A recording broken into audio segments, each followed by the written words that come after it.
Student good morning. Accountancy में जो आपका फर्स्ट चैप्टर है, एक्चुअल में वो फर्स्ट चैप्टर नहीं है, एक पूरी यूनिट है।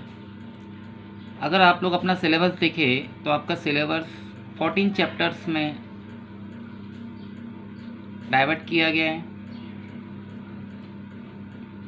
साल भर में आप लोगों को प्रैक्टिकल्स और थ्योरी के चैप्टर्स कंप्लीट करते हुए 14 चैप्टर्स कवर करना है। देन लॉकडाउन पीरियड में अब हम लोग कोचिंग पर तो ये कंप्लीट कर नहीं सकते, इसलिए मैं कोशिश कर रहा हूँ कम से कम 2 चैप्टर्स मैं आप लोगों को ऑनलाइन चैप्टर्स पढ़ाते हुए कंप्लीट करूँ। हिंदी मीडियम में मैंने सेकंड चैप्टर स्टार्ट कर दिया है, फर्स्ट चैप्टर कंप्लीट कर दिया है। इंग्लिश मीडियम वाले बच्चों के लिए ये मेरा शायद फर्स्ट वीडियो है। इसमें मैं आपको फर्स्ट चैप्टर के बारे में इन्फॉर्मेशन दूंगा और थोड़ा सा बेसिक नॉलेज आपको बताऊंगा। ज़्यादा तो नहीं बोल सकते, लेकिन सिर्फ बेसिक नॉलेज आपको इस वीडियो में समझ में आएगा। और फिर अगले वीडियो से हम लोग प्रैक्टिकल करना स्टार्ट कर देंगे। आप अकाउंटेंसी की राठी की बुक ले लीजिए, ठीक है। आपके इस चैप्टर का नाम है accounting in non profit organisation. Non profit organisation, organisation का मतलब होता है संस्था जहाँ कोई वर्क चल रहा है, और नॉन प्रॉफिट ऑर्गेनाइजेशन मतलब ऐसी संस्था जहाँ वर्क तो चल रहा है पर प्रॉफिट के लिए नहीं। अब आपको ज़्यादा डीप में ना जाते हुए समझा देता हूँ, एक छोटा बेसिक नॉलेज दे रहा हूँ, मैं डीप में नहीं जा रहा हूँ। मैं फिर बोल रहा हूँ, मैं आपको थियोरिकल पोर्शन ज़्यादा नहीं पढ़ाऊँगा, सिर्फ प्रैक्टिकल नॉलेज देने की कोशिश करूँगा वीडियोस के थ्रू, ठीक है। इंग्लिश मीडियम वाले बच्चे ध्यान रखें, हम फर्स्ट यूनिट स्टार्ट कर चुके हैं accounting in non profit organisation. Actual में ये फर्स्ट यूनिट भी है, ये फर्स्ट चैप्टर भी है, और ये 10 मार्क्स का एग्ज़ाम के पॉइंट ऑफ व्यू से आप लोगों को तैयार करना है। मैं आपको बेसिक नॉलेज दे रहा हूँ, प्रैक्टिकल नॉलेज दे रहा हूँ, ऑब्जेक्टिव्स कवर करवा दूंगा, रूल्स, प्रैक्टिकल्स, ऑब्जेक्टिव्स सब बता दूंगा। थ्योरिकल नॉलेज के लिए आपको थोड़ा सा वेट करना पड़ेगा, ठीक है। वैसे ही प्रैक्टिकल पे ही ज़्यादा फोकस बच्चों का रहता है। थ्योरिकल जब आप डिमांड करेंगे कि सर हमें थ्योरी भी समझाइए, तो डेफिनेटली मैं थ्योरी की वीडियोस भी आपके लिए सेंड करूँगा। स्टार्ट करते हैं। देखिए, ऑर्गेनाइजेशन जो होता है ना, वो 2 टाइप्स का होता है।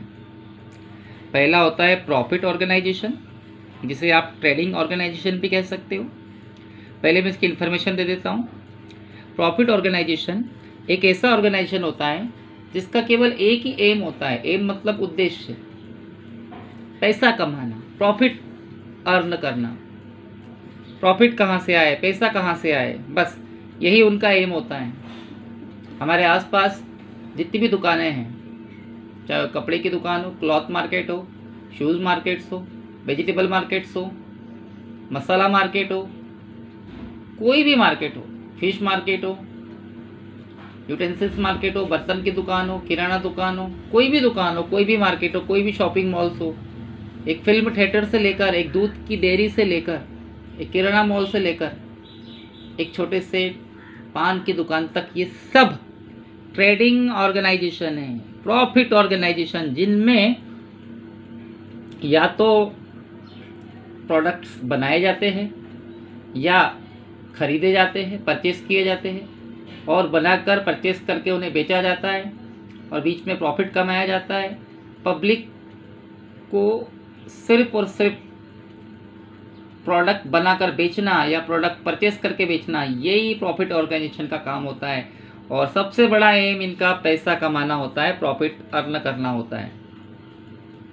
हमारे आसपास जितने भी आप शॉप्स देखते हो, ये सब प्रॉफिट ऑर्गेनाइजेशन है, ठीक है। और आप 11th क्लास में अकाउंटेंसी में जितने भी आप लोगों ने प्रैक्टिकल्स किए थे, जितने भी आप लोगों ने अकाउंट्स प्रिपेयर किए थे, चाहे वो जनरल एंट्रीज हो, चाहे लेज़र हो, चाहे ट्रायल बैलेंस हो, चाहे फाइनल अकाउंट हो, कैश बुक हो, परचेज बुक हो, सेल्स बुक हो, वो सब प्रॉफिट ऑर्गेनाइजेशन में क्रिएट किए जाते हैं। Profit organisation at the end of year ख़त्म होने के बाद 3 टाइप्स ऑफ अकाउंट क्रिएट करती है, जिसे फाइनल अकाउंट कहते हैं। Number 1 trading account, number 2 P&L account, number 3 balance sheet. ये तो हिस्ट्री हो गई, ये आप 11th पे कर चुके हो, ठीक है। लेकिन आज हम लोगों ने जो चैप्टर स्टार्ट किया है वो है नॉन प्रॉफिट ऑर्गेनाइजेशन।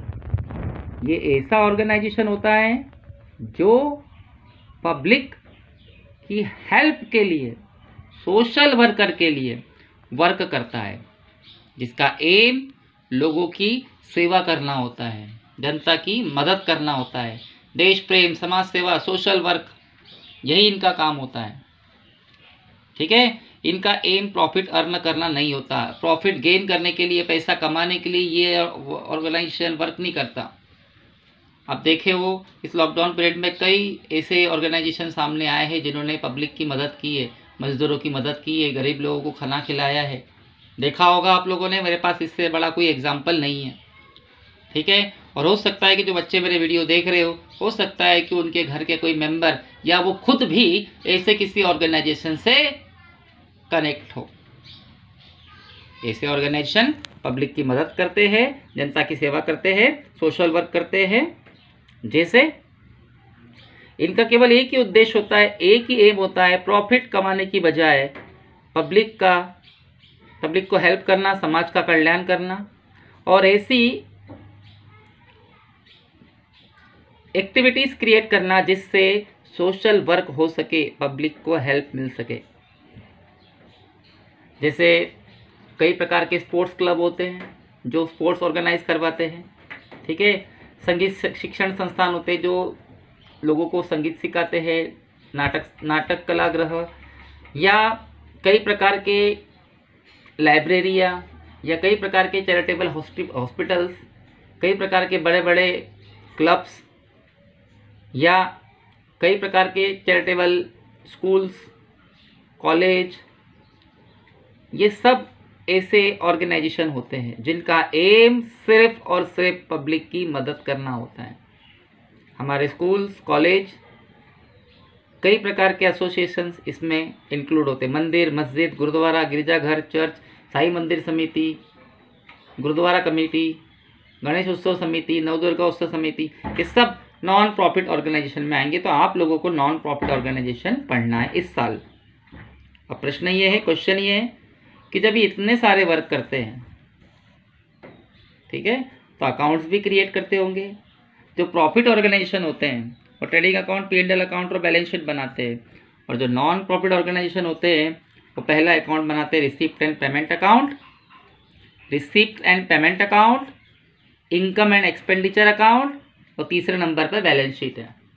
यानी इस चैप्टर में हम ये 3 अकाउंट बनाना सीखेंगे, जिसमें बैलेंस शीट का कोई इतना इंपॉर्टेंट नहीं है, लेकिन ये 2 अकाउंट आपको बनाना सिखाया जाएगा, ठीक है। ये एक बेसिक नॉलेज मैंने आपको दिया है। अब हम देखेंगे, अब आपका क्वेश्चन होगा माइंड में कि सर ये लोग जब पब्लिक की इतनी हेल्प करते हैं तो इनके पास पैसा आता कहाँ से?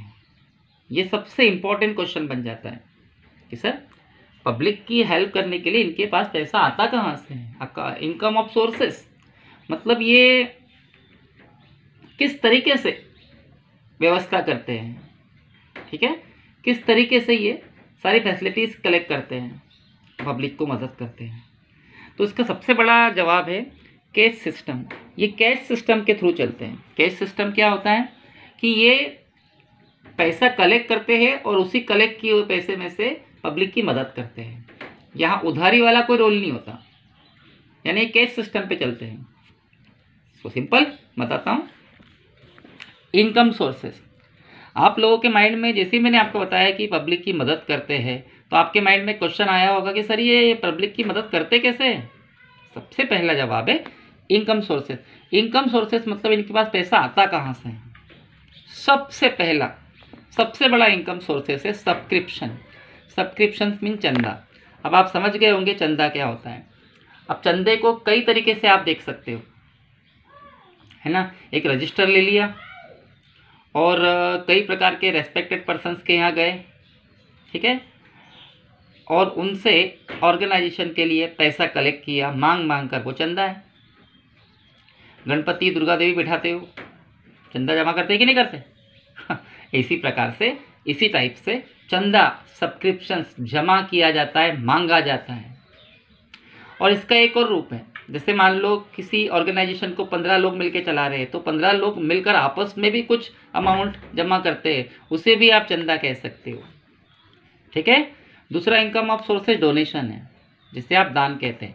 आप बोलेंगे सर डोनेशन और सब्सक्रिप्शन में क्या डिफरेंस है? बहुत बड़ा डिफरेंस है भैया। एक साई मंदिर समिति में अगर आपको कोई प्रोग्राम ऑर्गेनाइज करवाना है, तो आप लोगों ने अपने एरिया से 20 या 30,000 30,000 रुपीज़ कलेक्ट किए, ये चंदा है, ये सब्सक्रिप्शन है।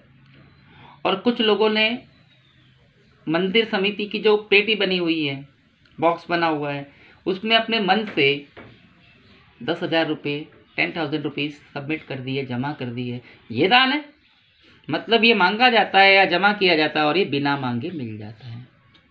कुछ भी हो, ये दोनों इनकम सोर्सेस के सबसे बड़े फैक्टर्स है।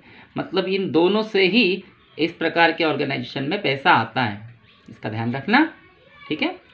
उसके बाद मेंबरशिप फीस। मेंबरशिप फीस का मतलब ये होता है कि ऑर्गेनाइजेशन में अगर 10, 20, 30, 40, 10, 40, 30, 50 जितने भी मेंबर्स हैं, वो सब लोग आपस में मिलकर कुछ एक फिक्स्ड अमाउंट कलेक्ट करते हैं, हर 1 महीने बाद, हर 3 महीने बाद, हर 1 साल बाद, वो मेंबरशिप फीस होती है।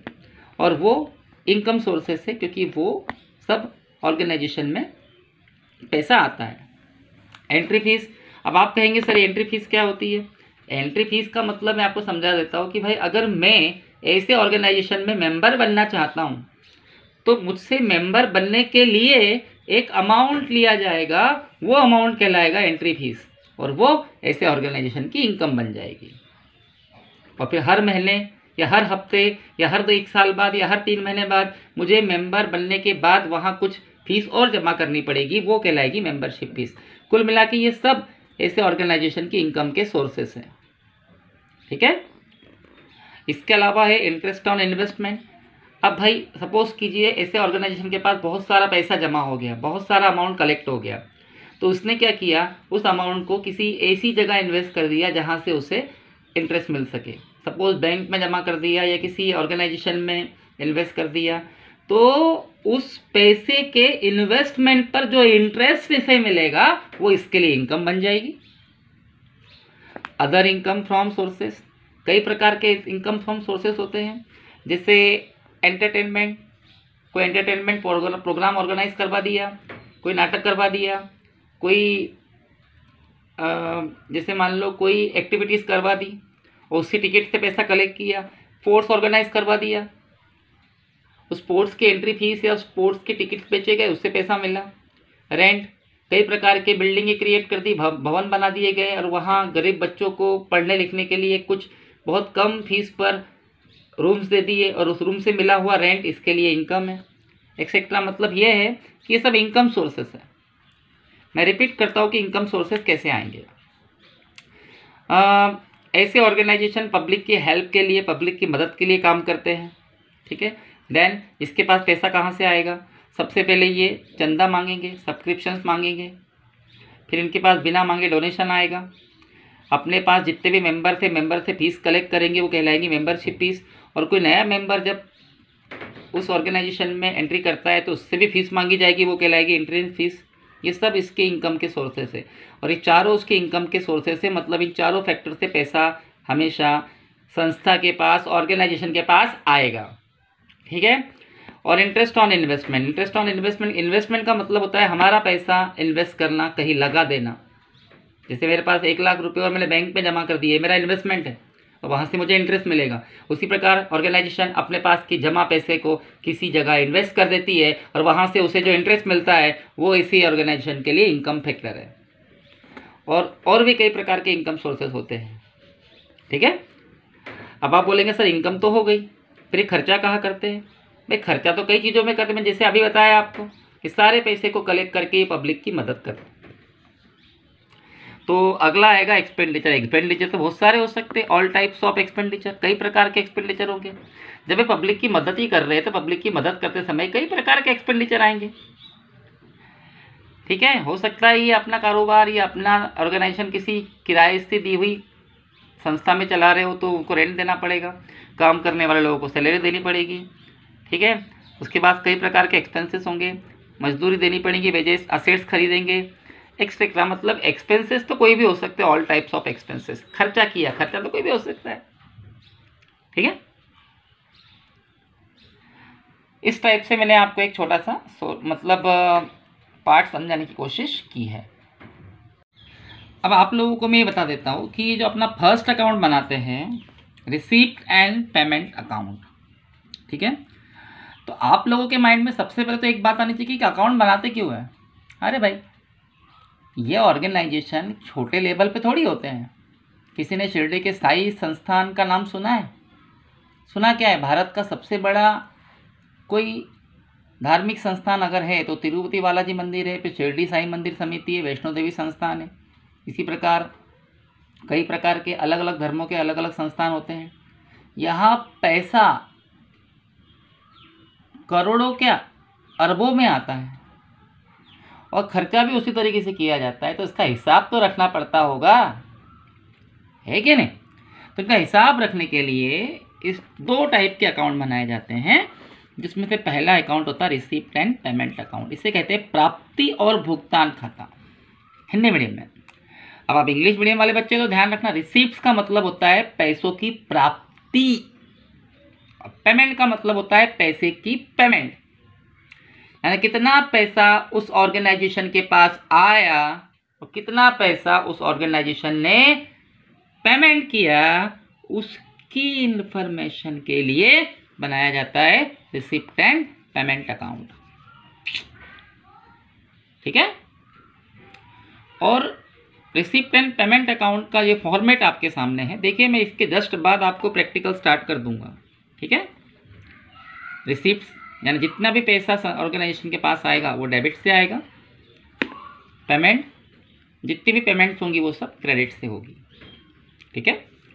तो अभी अभी मैंने आपको बताया कि इनकम सोर्सेज कौन कौन से होते हैं, उस हिसाब से आप देखें, मैं आपको फॉर्मेट समझा देता हूँ। टू बैलेंस ब्रॉट डाउन, अब ये क्या है मैं बताता हूँ ना, ये क्या है। अगर ऑर्गेनाइजेशन के पास, देखिए ये जो अकाउंट बनते हैं ना, ये ईयरली बनते हैं, एक साल में एक बार, ठीक है। जैसे अगर आपके पास साल की शुरुआत में पिछले साल का कोई पैसा बचा हुआ है, बैलेंस बचा हुआ है, तो आपका नॉर्मली पिछले साल का कैश बैलेंस है। मैं आपको एक छोटा सा एग्जांपल समझाता हूँ। जैसे एक दुकानदार है, एक शॉपकीपर है, उसने रात में 9 बजे अपनी दुकान बंद करी और रात में 9 बजे उसके गले में, मतलब उसके पास जो पैसा रखने की जगह है, ठीक है, उसके उस अलमारी में या उसके वो गले में 200 रुपये 200 रुपीज़ पर रखे हुए हैं। वो घर लेकर नहीं गया, वो उसके लिए उस दिन का क्लोजिंग बैलेंस है। और अगले दिन जब वो अपनी दुकान स्टार्ट करेगा तो शुरुआत उन 200 रुपये से करेगा और फेंक थोड़ी देगा बाहर, एज इट इज़। पिछले साल का बचा हुआ पैसा इस साल शो करना, ये कहलाता है टू बैलेंस ब्रॉट डाउन, पिछले साल का बैलेंस, ठीक है, यहाँ जाएगा। उसके बाद जितनी भी रिसीप्ट्स होगी, पैसा जहाँ जहाँ से आएगा वो डेबिट में आएगा। जैसे टू सब्सक्रिप्शन, सब्सक्रिप्शन मतलब चंदा होता है, और मैंने आपको बोला कि ऐसे ऑर्गेनाइजेशन को चंदा मिलता है, तो ये उनका रिसीप्ट्स हुआ, डेबिट में आएगा। लोगों से मिलता है, ठीक है, या बड़े बड़े लोग, बड़े बड़े समाज सेवी लोग भी चंदा देते हैं, राजनेताओं से चंदा मिलता है, मांगना पड़ता है, ठीक है। तो चंदा, सब्सक्रिप्शन ऐसी ऑर्गेनाइजेशन के लिए इनकम है, प्राप्ति है, रिसीप्ट से डेबिट में आएगी। अब आपको एक बात का ध्यान रखना, ये जो अकाउंट है ना, ये कैश सिस्टम पर डिपेंड है। मतलब यहाँ सिर्फ और सिर्फ जब भी आप ये अकाउंट बनाओ, मैं रिपीट कर रहा हूँ, जब भी आप ये अकाउंट बनाएं, अपने माइंड के 2 हिस्से करें। आने वाला पैसा डेबिट में ले, जाने वाला पैसा क्रेडिट में ले। सेम जैसा आप लोगों ने 11th क्लास में कैश बुक बनाई थी, आया तो डेबिट से, गया तो क्रेडिट से, सेम। मतलब रिसीप्ट एंड पेमेंट अकाउंट जो है कैश बुक की ही एक फोटोकॉपी है, आप उसे स्मॉल कैश बुक भी कह सकते हैं। फर्क सिर्फ इतना है कि कैश बुक में डेली रूटीन होता था, रोज के उसमें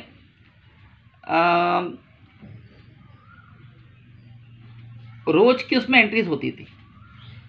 1 जनवरी को क्या हुआ, 2 जनवरी को क्या हुआ, 3 जनवरी को क्या हुआ। रिसिप्ट एंड पेमेंट अकाउंट में ऐसा नहीं होता, यहाँ साल में एक बार एंट्री होती है, लेकिन होती जब कैश बुक की तरह ही है। पैसा आया है तो टू से और गया है तो बाय से। ठीक है, तो टू बैलेंस ब्रॉट डाउन से इसकी शुरुआत होगी। अगर आपके पास पिछले साल का कोई पैसा पड़ा है तो उसको शो करना पड़ेगा। और उसके बाद चंदा, चंदा मीन्स सब्सक्रिप्शन, सब्सक्रिप्शन चंदा मिलता है उसे आप डेबिट में लेंगे। और एक बात का ध्यान रखना, अगर आपको इस साल करंट ईयर में, जैसे अभी करंट ईयर आपका 2020 चल रहा है 2020, इस साल का सब्सक्रिप्शन मिला उसे भी आपको दिखाना है। इस साल पिछले साल का बचा हुआ मिला उसे भी आपको दिखाना है। इस साल अगले साल का एडवांस में मिला उसे भी आपको दिखाना है। मतलब आपको सब्सक्रिप्शन किसी भी साल का मिला हो आपको डेबिट में दिखाना है। मैंने बोला ये कैश सिस्टम पे चलता है, किसी भी साल का सब्सक्रिप्शन हो आपको दिखाना ही है। और एक बात, यहाँ कैश सिस्टम है, मिला हो तो किसी भी साल का हो शो तो करना है। ठीक है, और अगर नहीं मिला है, मिलना बाकी है, जिसे आप एक्रूड कहोगे, नहीं आएगा। क्यों नहीं आएगा? अरे भैया ये कैश बुक की तरह है, मिला है तो आएगा, नहीं मिला है तो नहीं आएगा। सिंपल, मिला है तो आएगा, फिर उसका रिलेशन किसी भी ईयर से हो, नहीं मिला है तो नहीं आएगा, ड्रॉप कर दो। ठीक है, next income of sources donation है। डोनेशन बिना मांगे मिल जाता है, डेबिट में आएगा क्योंकि रिसिप्ट्स है। मेंबरशिप फीस मैंने अभी समझाया आपको। आपके ग्रुप में, आपके ऑर्गेनाइजेशन में कई प्रकार के मेंबर्स होते हैं कई प्रकार के यानी कई मेंबर होते हैं, सॉरी उसकी कोई लिमिट नहीं होती है। और सारे लोग मिलकर आपस में जो राशि, जो अमाउंट जमा करते हैं वो मेंबरशिप फीस कहलाती है, जो इसी ऑर्गेनाइजेशन के लिए रिसिप्ट्स है। एंट्री फीस, नए मेंबर जो बनते हैं उनसे पैसा कलेक्ट किया जाता है, वो एंट्री फीस कहलाती है, वो भी हमारे लिए रिसिप्ट्स हैं। ऑल अदर रिसिप्ट्स, और कई प्रकार के रिसिप्ट्स हैं। इंटरेस्ट ऑन इन्वेस्टमेंट है, पैसा इन्वेस्ट किया वहाँ से पैसा मिला। रेंट ऑफ रूम है, ठीक है, आपने ऑर्गेनाइजेशन में कुछ रूम्स बनाए और उस रूम्स का रेंट आपको मिला। स्पोर्ट्स ऑर्गेनाइज करवाए, उससे आपको पैसा मिला। मतलब कई प्रकार के इनकम ऑफ सोर्सेस आपको डेबिट में लेना है। मीन्स आपके ये 4 इनकम्स ऑफ सोर्सेस सबसे इंपॉर्टेंट है। सब्सक्रिप्शंस आपको डेबिट में लेना है क्योंकि ये आपको हमेशा मिलेगा। डोनेशन भी आपको हमेशा मिलेगा, ठीक है। मेंबरशिप फीस भी आपको हमेशा मिलेगी, एंट्री फीस भी आपको मिलेगी। और कई प्रकार के इनकम्स ऑफ सोर्सेज जो आपको लग रहा है कि हमें मिल रही है तो आपको डेबिट में लेना है। वैसे इंटरेस्ट ऑन इन्वेस्टमेंट भी आएगा। और क्रेडिट में जो आएगा, all expenses if any types, किसी भी टाइप्स का एक्सपेंसेस हो वो क्रेडिट में आएगा, किसी भी टाइप्स का। भले आपने किसी को वेजेस दिया हो, या फर्नीचर खरीदा हो, या मशीन परचेस करी हो, आपको यहाँ से पेमेंट से मतलब है। आपकी जब से पैसा गया मतलब क्रेडिट में आएगा। यानी आपको रिसिप्ट एंड पेमेंट अकाउंट बनाते समय केवल एक बात का ध्यान रखना है, अगर आपके पास किसी भी सोर्सेज से पैसा आ रहा है, वो सोर्सेज सब्सक्रिप्शन भी हो सकता है, चंदा, डोनेशन भी हो सकता है, दान, मेंबरशिप फीस भी हो सकती है, एंट्री फीस भी हो सकती है, इंटरेस्ट ऑन इन्वेस्टमेंट भी हो सकता है, आपको डेबिट में लेना है। और आपके थ्रू अगर पैसा जा रहा है तो क्रेडिट में लेना है।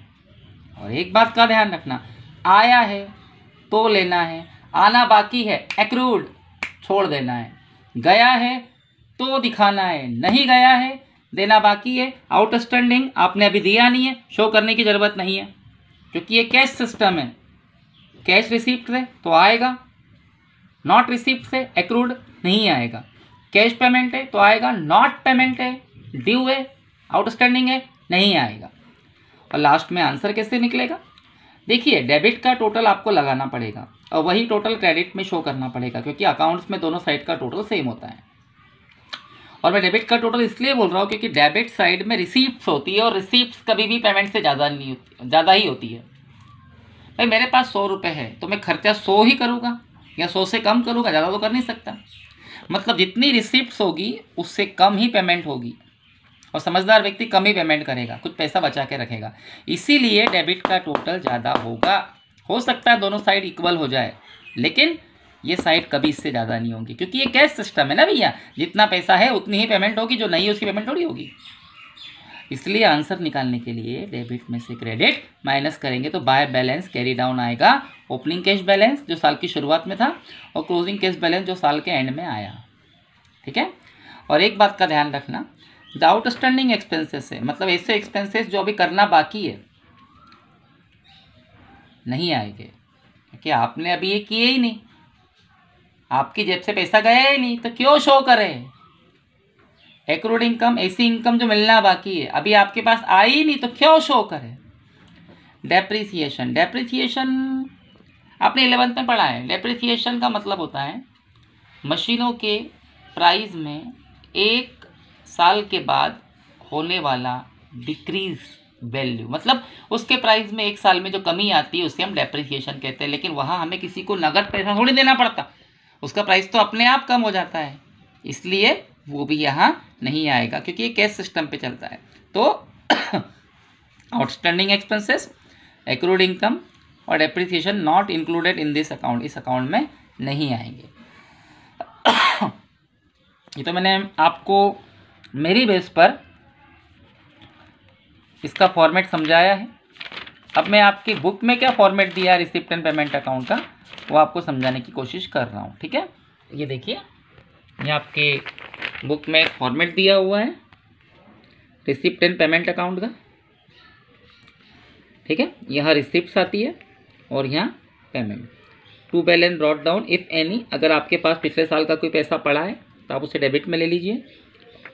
एंट्रेंस फीस मैंने बताया आपको, प्रवेश शुल्क क्लब में एंट्री करने वाले लोगों से लिया जाता है, उसे भी आप डेबिट में ले लीजिए।